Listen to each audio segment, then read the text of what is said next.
Aston. She is the author of Grave Secrets and Grave Prophecies. If you have not read these books, you are seriously missing out. It is one of my favorite series. I literally think it should be made into a movie, and I actually was telling her about that right before we started filming, because it literally plays like a movie when you read it, and it would be such an epic story to be on the screen. So, thank you for joining me today. I really appreciate you giving me your time. Thank you. And these Thanks for having me. Thank you. So, today I just figured I would ask you a couple questions just to get to know you a little bit more, promote books, talk about, what you have planned next, and just really chill and mellow. So, all Awesome. right. So my first question would be, what is your writing kryptonite? How does someone answer a question like that? What have other people answered? Can I ask that question? A lot of times, like, I've had people answer and say that they, when they start writing, if like something is coming in, like if their whole writing atmosphere is not like the perfect setting and they're not in the perfect mindset, that it can just take them off track. Different things like That's a good that. one. That's mainly what I've heard from most authors, is just in their process and the way that they have everything set very not messed with, very That's in good. line with what they use. That's good. That's good. I guess I would say for me, it's probably when like I'm not in a creative mode. So sometimes it's been just writing and work and home life and travel and things like that. I run into these situations where there's just nothing happening. I don't have any creativity in my mind, and I have to be in nature, escape, kind of get away, give myself a little bit of downtime where I tell myself, you don't have to write anything, you don't have to think anything. It's happened a couple of times where I've really had to just remove myself from life and give myself like a day or two to say it's okay to do nothing today. And then I feel kind of recharged and I can get back to it. So do you go out in nature, like take your shoes off, lay in the grass, just be chill? I need to be all the way in the woods. So usually it means like I book something like a cabin, or, I'll take an out of town trip to go somewhere and stay with a friend who lives outside of the city. I live in Houston, so I'm right in the middle of the city. So there's grass, but there's a lot of people everywhere, and it's not escaping at all. So I have to leave. Yeah. Leave the That's city. awesome. That's really good. That's good. Yeah, you need to get away and just be unplugged from everything and have no distractions. Yep. Well, a play off on that question is, what would be your spirit animal? It's a fox. That one's an easy one Fox. for me. Why Yeah, fox? I've loved them. I wish I had a really fun, cool answer. I don't. I've just loved them forever. And I've even tried to think about why is it that I love them so much? And when I was in middle school and I used to have to come in the summer and work with my mom at her job, she had this fox that was constantly running through the back of the building, like not in the building, but like their backyard behind the building. And I just remember seeing it all the time and thinking I was so special and so lucky to get to see this fox in the middle of the city running. So, maybe that's it. I don't know, but I've just always loved them so much. So I have them everywhere. Pictures of them, That's awesome. everything. Yeah, thanks. That's really cool. That's awesome. They're great creatures. They're very awesome. I like them. Yeah. So what was your inspiration to write this series? It's a good question. It's kind of weird because I've had this story in my head for a long time. It lived there for at least 5 years. And it started with, the main character and this idea that she was kind of in this battle that she didn't know about between good and evil, angels and demons, that kind of thing. And the story just sort of grew over time. In fact, the only thing I added to the story that I hadn't been thinking for years was Simon, which is kind of crazy because he's a big part of the story, but he was never a part of my original story, which is kind of crazy, right? Yeah, he's such an integral part of the story that it's Yeah. funny that he wasn't in it. When I first started writing Grave Secrets, I started writing it in 2021. I was thinking about it in 2020. I didn't start writing it until 2021.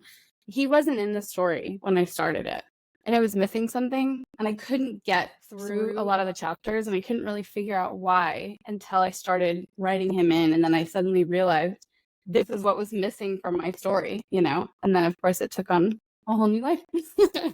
That's awesome. So then who inspired Simon? Like the idea of him? So he's a compilation of, people that I've met in my life, people that have impacted my life, and it's a little bit of, what did I think I needed? What did I think I needed? Yeah. What did I think I needed? And what did I really need? So, I think as a woman, especially as you're kind of making your way through life and you're understanding the different people that come into your life and affect you and change your life, you don't necessarily know in your 20s or even maybe sometimes in your teen years what you really needed from a partner or from a significant other. And it isn't until you're older that you start to realize that those things, while they were great, maybe they weren't what you needed. That makes sense. So that does. That's awesome. That's like so a compilation of kind of a bunch of different mentors and people that have touched your life. Yeah, That's really cool. I can totally get that with him. Like in the first couple chapters of the book, he literally came across to me as like a guardian, guiding her and keeping her in, where she needed to be and finding the things she needed to be, but not like so hands on. He was just kind of in the background saying, that way, go that way. And I liked that. I really liked that. So, okay, well, so he let's did have an see. agenda, right? Yeah, he did. He ended up having an agenda. It didn't seem like it was a it, good but one. he did. Yeah. Yeah. Well, yeah, it was very much clouded in mystery for a good chunk of it. And I kept trying to put my finger on, like, so he's got the Guardian thing going on. I was like trying to figure it out because I love murder mysteries. I love mysteries in general. But I'm like, Me too. okay, trying to like pick the pieces together and like stick them together and like, what is this? And then I'm not giving any spoilers because that would ruin it for people. So I'm not going to say anything more. But it's really, really good book. Okay, so my next question is, who was your favorite character to write and why? My favorite character to write is Gabriel, and I'm still writing book 3, so he's still my favorite character to write. Why? He's always been my favorite character in the story. I know he's not everyone else's favorite character, but he's my favorite character. For me, he has a lot of redemption that's happening for him. There's a lot that's going on in the background that you don't really know any of in book 1. You don't know very much in book 2. So book 3 is kind of his book. And so that's what I'm the most excited about. Oh, that's awesome. Yeah, because we don't see a whole lot of him in the first 2. And so it'll be good to have a broader, like, in-depth look at him.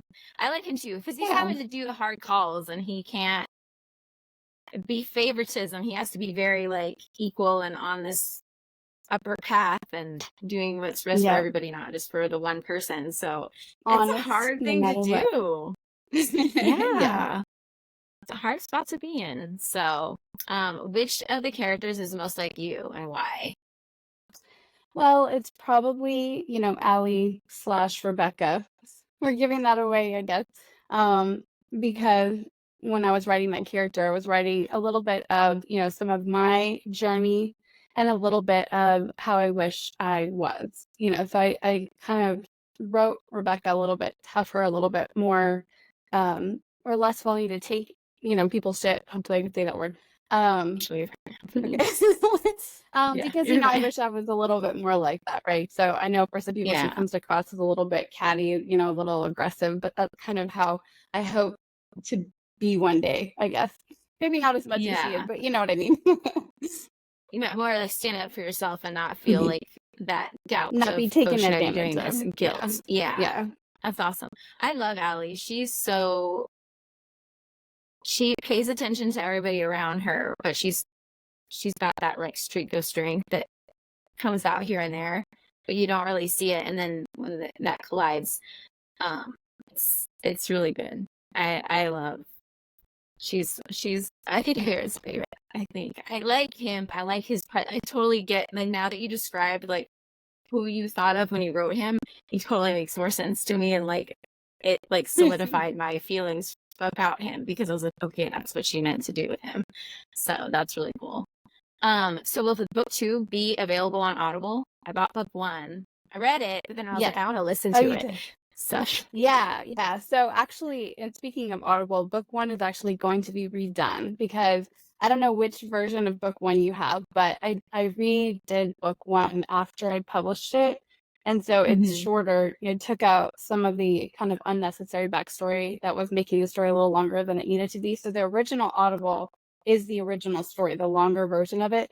So I'm redoing book 1 so that it's the more condensed version.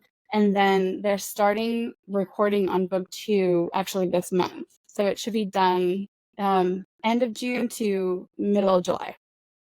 Oh, that's awesome. Yeah, I bought Audible literally right after I finished because I saw that it was on there and I Yes. ordered this from you and I had this Oh, on pre-order and then I ordered awesome. it that. That's so So I awesome. told you I'm like obsessed with this book. It's so good. I It's love so it. good. I love it. Um, so what's your favorite trope to write? I mean, I love enemies to lovers, but I guess I would say that for me, the misunderstanding trope is probably my favorite. And I know a lot of people hate that one. In fact, I'd never put that on anything because I've heard so many people don't like it. But I'm just a huge fan of, they both wanted to, they both, were in the wrong place at the wrong time and they didn't tell each other the right thing. And everybody's mad at each other because nobody talked it out. I don't know why, but I just love that. So. It could Yeah, change. I think It it's might be probably all the different next year. angst, right? It's like the angst and like Yeah. the tension that happens Yeah. between them. Yeah, I love I it. can see that. I do. I just love Yeah, it. that's good. I like it. I like that trope and I love enemies to lovers. Like I love the big changes and the big like realizations and all of that stuff. So that's my favorite trope also. Or the one-sided romance. I like that a lot too. One person is just pining Yeah. away and the other person, hates them. Yeah, that's a I good do one like too. it. Yeah, I like the always been you, but you don't know it. Oh, yes. That one is good. That's a a good trope. one. That one's Yep. so I like that. So what is your writing process specifically for this series? Because right now you're working on the third book. Yeah. Yeah. What do you So do as far as your actually, process? I think I'm organized. I think that I plan things. I think I'm a planner. But there are definitely times when planning doesn't work. So I do very high level outlines. So I have a beginning, a middle, and an end for each story and for the whole series, all together. So from the very beginning, I knew how I wanted the story to end. But I may not have known how I was going to get there in the middle. So all of those things I plan. But sometimes I really struggle in the middle of a story. And so I'll write the end so that I can backtrack because typically where I get stuck is in the middle. So I'll be writing, everything's going great. First 20 chapters are really perfect. And then all of a sudden I'm stuck and I know where I want to go. I just don't know how to get there. And I do struggle with that a little bit. That's what I'm So then you write backwards and then you step backwards until you get there. That's cool. Yeah. That's really cool. Yeah. Yeah, I guess it would be hard to be like the middle slump and keeping the momentum. Yeah. Yeah. Keeping you kind of want to be like, all right, anyway, so now we're at the end and this is what happens. Yeah. And you're like, everything worked and it just magically went there, but I can't get there, so I'm gonna go backwards. It doesn't matter how it happened. Just we're there. We're done. It's finished. So it's 3 books. Are you gonna extend it out or do spin-offs after that or just the 3? Sort of. So I have the 2 novellas. So I took a break from book 3 to write these novellas. And the whole reason I wrote them was because when I was writing book 3, I was almost halfway through the book when I absolutely hit a wall. And I thought, this doesn't make any sense for anyone reading this story but me, because I'm the only one who knows all this information in the middle that no one else knows. So I stopped to write Gabriel's novella. And then I realized Simon had to have one too. It just didn't make sense for Gabriel to get one and for Simon not to. So I wrote Simon, his is shorter. But I thought it was equally as important because I was also feeling that people didn't really identify with Rebecca as much as I wanted them to. And so I think this novella really helped. So far, the feedback I'm getting is that people are much more understanding of her, who she is, her struggles. So that has been great. Yeah. In the book, I definitely felt like the dichotomy of like Allie, I felt like she was really caring and giving, where I felt like Rebecca was more like self-centered, me first, and they were like total polar opposites. So I haven't read those yet. Get those and read them. They're not out yet. It'll help with the hangover if they come out before book 3, though. So if we have to wait a little while for book 3, we can read the novellas, and that'll keep us going until book 3. Hopefully not too long. Yeah. So Fireside will be out in May 16th. Light will be out mid-June, mid to end June, and then I should have Brave Revelations hopefully done by October or November at the latest. So that's a that's huge gap, awesome. but a couple of Yeah, months. that's great. I love books that are in series, and I really try to keep reading them. But then, like, when they're like, "Oh, the next book's coming out in a year from now," I'm like, Yeah, "Come it's on." hard. So It's hard. that's good. That's good that they're coming out relatively close together. So I'm excited. But I'm gonna reread these obviously before then, because I always do that before I finish a book. Because then you forget things, and then you're like, Yeah. "Wait, was that? When did that happen?" And so when you just read them straight through, then you have it all, the whole story. Yeah. So let's see. Do you have plans for future books after you close the chapter on this series? A new Yes. Oh, yeah. So you were asking about spinoffs, and I forgot to answer that. So yes, I'm working now on a series that will be out in 2025. It's fantasy fae, urban fantasy. It's more dystopian-esque. It deals a little bit more with like racial tension, things like that, inequality. I'm really focusing on 1960s New York sort of inequality era. And even though it's current, present day, it's with fae kind. They come out. So they're out in society, you know, they've revealed themselves and they're dealing with all of the human sort of negativity and the biases that happen towards them. It's very specifically related to the 1960s in New York, you know, so there's a lot of that feeling happening in the story. But there are going to be cameos from some of my characters in this series in that book. Oh, that's cool. Oh, I can't wait to read it. Yeah, I think it'll That'll be be fun. really exciting. Yeah, That'll be cool. I'm So you're excited. gonna have it out next year, so we'll keep an eye out on that and see. Yeah, that one's a That'll be really duology. There's great. just 2 books. But yeah. 2 books, yeah. So it'll end probably on a cliffhanger, No, most likely. definitely No? not. Okay. That's good. That's good. Yeah. That's No. very good. So what was the first book that you read that inspired you to start writing? Or did you always want to be a writer? I did my whole life. I used to write what are they called? Oh my gosh, I can't think of it now. What are the everybody read them? Goosebumps. You remember the Goosebumps books? Yeah. Okay, I so just got my daughter the whole collection. Her birthday's in 2 weeks. you loved them, right? Yes. I loved them. So when I was a kid, I loved those Goosebumps books so much, and I wouldn't say they're the reason I started writing, but I guess they are because I would pick a classmate to write about, and I would either make them the bad guy, the good guy, one of the people that died, or something in the story. And then I would write these, like, 50-page books, and I would draw the cover. I spent more time on the cover than I did on the story, to be honest.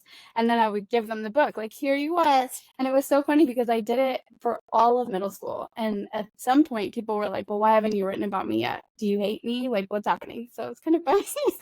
Oh, that's awesome. Yeah, it was fun. I loved it. That's really great. It's a creative way to do it because you grab from people around you and then you have to portray them. And sometimes that can be difficult because if you didn't like the person, another one that you off in the story, you're like, oh yeah, kill them. That's fine. No, that's awesome. But yeah, so I guess that's what inspired it. So Goosebumps, I like that. I love Goosebumps. I think everybody in our age bracket read. I think that was like the series to read when we were kids. I think so. I liked it. Yeah. So who would be, if you had to pick a book boyfriend? It doesn't have to be from your books, but if it is, who would be your book boyfriend? I know that's a hard one. That's tough. That's so tough. I mean, I think, for me, I fell in love with Avatar like right when it first came out. So Reese was my everything forever. And then I really loved Fourth Wing. Zayden is kind of it for me in book 1, but then book 2, he kind of ruined it for me. So we'll see if he comes back in book 3 or not. But, in selfishness, I would probably pick Gabriel for my book boyfriend because he's got wings and they're feathery, they're soft, so I can love them. Yeah, you have all the things going on. That's great. Yeah. Well, in a follow-up to that, if you had to pick out of Akatar or Fourth Wing, which would you pick? Like if you were so mainly because I want to send you a thank you gift, and I don't know if you've looked on my site very much, but my business is I make 3D cards, and they're based off of books. Oh.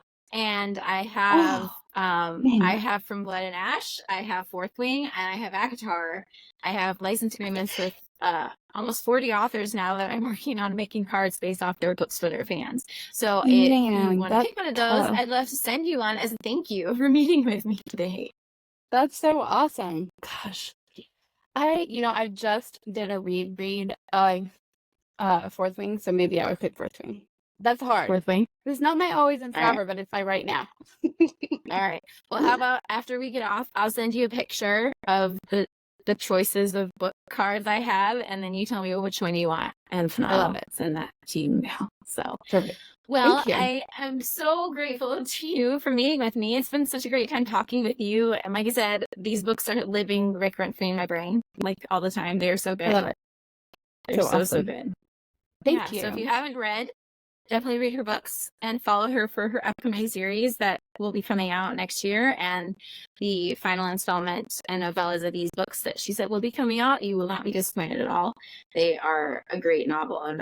I recommend them to so many people. Like, I recommended them to a lady today at my son's school because she was sitting there reading on a Kindle, and we start talking, and I actually told her about this interview today, and I said, you should read these next. So that's awesome. I appreciate you and your time, and it was really, really great to talk to you and get to know you better.